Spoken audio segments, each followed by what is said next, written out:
Claude yabashije mu kirangantego ndetse kwivuna abansi abasirikare bagiye kugarukana amahoro mu gihugu cya Repubulika Iharanira Demokarasi ya Kongo. Rero uno munsi umutekano bagiye kugarukana wifashe gute bwo bamerewe gute? Murakoze kunyongera ijambo. Icyo kibazo abajije yakibajije abarijije n'abandi kuko si wenyine ashobora kuba acibaza n'abandi barafise ikibazo nk'icyo. Rero nk'uko mubizi Uburundi bwararungitse abasirikare muri Kongo, abo nabo bakaba bari ahantu mu bice ibiri, hariho abari muri Kivu y'epfo n'abari muri Kivu ya ruguru. Duhereye muri Kivu y'epfo, Kivu murantunga, Kivu y'epfo, abasoda b'iwacu bafatanije n'abasirikare ba Kongo barashoboye kugarukana amahoro ku buryo imigwi, kuko muri Kongo hari imigwi igwana myinshi, imigwi imwe yarashize ibigwanisho hasi irishikana, hanyuma iyindi ihungira mu mashamba. Kongo ni nini n'amashamba ni menshi, rero ubu aho bari hari umutekano, n'abenegihugu barashima cyane intererano y'abasirikare bacu, hanyuma mbere bakifuza ko ubu baguma hafi. Hanyuma muri Kivu ya ruguru naho nyene twararungitse inteko. Rero hari byagiye bica mu makuru, mugabo ntibyari baravuze ngo twaratewe iki, mugabo siko byagenze mu bisanzwe, nta gitero baratugira ko.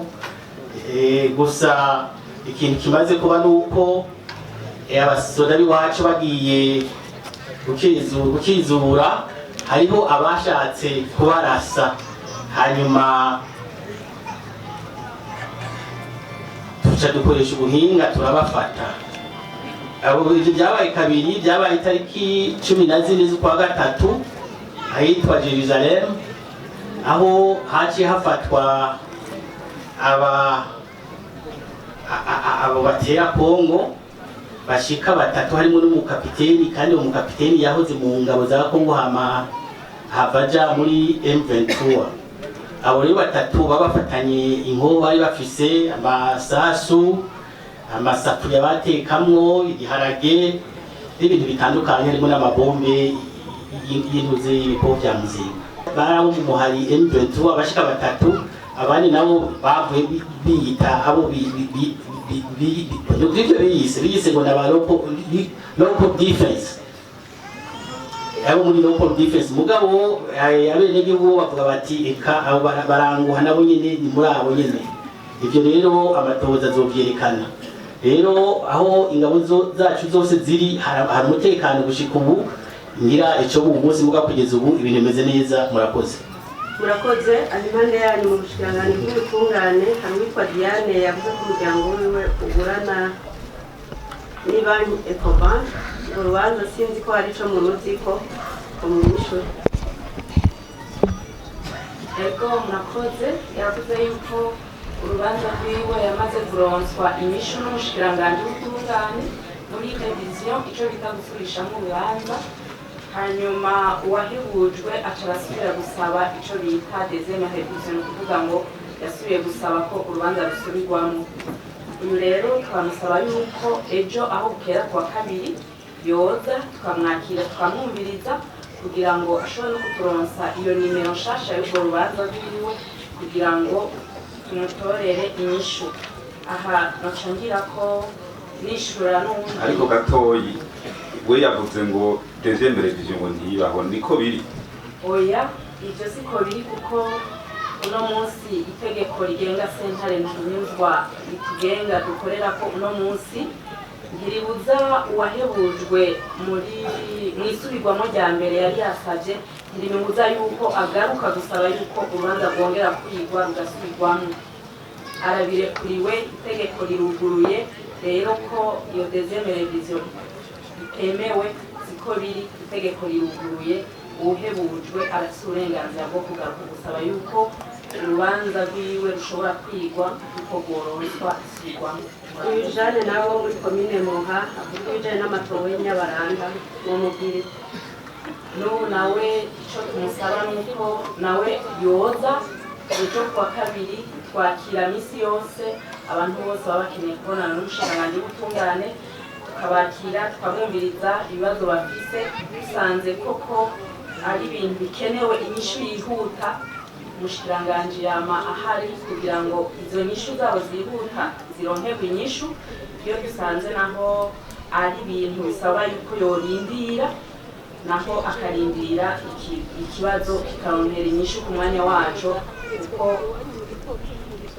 bisabwa yuko kugira ngo uwutwituye tumuhe inyishu tubanza kumviriza uwundi baburana, kuko wumvirije umwe ukaca umuha inyishu ubwo nyene usanga hari igihe wihenze, kuko biba bisabwa yuko n'uwundi umwumviriza kugira ngo utore inyishu irama kandi bibereye. Murakoze. Hariho ikibazo ca Nduwayo Ernest yari yavuze ngo harabaye ibintu by'ivuguruzanya mwishirwa mu ngiro z'imanza zaciwe, mbega uyo wewe mwomuhumuriza gute? Uyu twomuhumuriza cane, ikibazo yagize yituye urwego atari kwitura. Ubundi mwumvise yuko ibintu byagiye kugorana amaze kwitura umuhuza. Hariho ibibazo byishurwa n'ubushikiranganji bw'ubutungane n'ibindi batura umuhuza. Muri IDEA ubusa 431 yari yatunganirijwe neza arashima, hanyuma bica bigenda kugorana bagiye kwitura umuhuza acafata ingingo inyuranye n'iyari yamutunganirije. Rero ko yaciye agaruka kwitura ubushikiranganji bw'ubutungane, nawe nyene turamusaba ejo aho bukera twumvise ko yumvirijwe n'umugwi warungitswe kuja kuraba uko ibintu bimeze, nawe turamuhumuriza cane tukamusaba yuko ejo aho bukera yoza kugira ngo tumwumvirize. JCTV twomenyesha yuko urubibe Uburundi buhana na Kongo zuguruye, ariko iyo bavuze imbibe k'urube rwuguruye ni ukuvuga ko haba huguruye ibibanza bizwi. Ni ukuvuga dufatiye kuri iyi ntara uciye kuruba haruguruye, Vugizo manutse Gatumba haruguruye, ivyo bibanza nivyo bizwi. Ivyo bindi ariko aravuga kuri Rusizi hose umuntu ashobora kuhaca akajabuka, mugabo ivyo ni ibibanza bitazwi, bimwe bita utunyuro canke mu Kiswahili njia za panya. Aho ntihashobora kugurwa hose kubera kuko ntashobora kugurwa hose kuko ntushobora kuronka abo ushubashira kugira ngo bahacungere babone ibiriko birahaca byinjira canke bisohoka. Bashaka rero gusohoka bashobora guca muri izo nzira, muri ivyo bibanza bizwi birimwo abajejwe umutekano, birimwo bamwe bajejwe amakori n'amatagisi, bakinjira canke bagasohoka atangorane. N'utundi tubanza natwo duto dukunze gucamo mbere ibintu bibi, utwo ntawomeza amatwugurura. Ikindi kibazo bari babajije kijanye no kubahiriza ibiciro bikorwa n'abajejwe intwaro, aho yatanze akarorero umeshamakuru nyene kuri buramatari w'intara ya Muramvya akabikora neza, agaca avuga ati none mu zindi ntara ho gute, ati yatanze n'akarorero k'isima ya Buseko, aho usanga muri iyi ntara ari izimvye, mugabo mu zindi ntara ishitsi Muramvya ko buramatari nyene ho ikagurwa ku giciro cemewe n'amategeko. Ngaje kumbwira nuko uriya mu buramatari w'intara ya Muramvya n'umuramatari akurikiza neza amategeko ahabwa n'abamutwara kandi arubahiriza ibiciro, sino kwisima gusa Buseko, isukari, ibinyobwa vya Braludi, n'umuramatari vyinshi fatamwo neza cane, kandi aherutse no gushimirwa no gutangwa kw'akarorero no mwubahwa umushikiranganji w'intwaro hagati mu gihugu, iterambere rusange n'umutekano.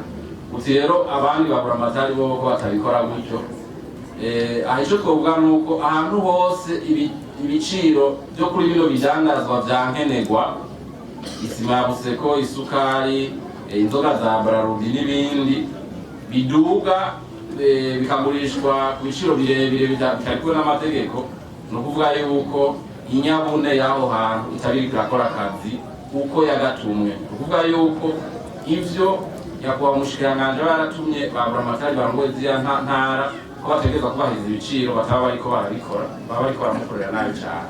Kuko ntivyumvikana ukungene muri iyi ntara ya Muramvya buramatari yobishobora ahandi baheze ngo babishobore neza. Aha rero twasaba kwikubita agashi kandi badakoze nk'uko uwundi buramatari nawe akora, ingingo zibereye mu minsi zizofatwa. Murabizi ko mu bushikiranganji bw'iwacu ivyo gufinisha abantu igihe kirekire ibikorwa. Akarorero twogatanga kwa musitanteri bamaze kwirukana muri ayo mabanga bararenga 10.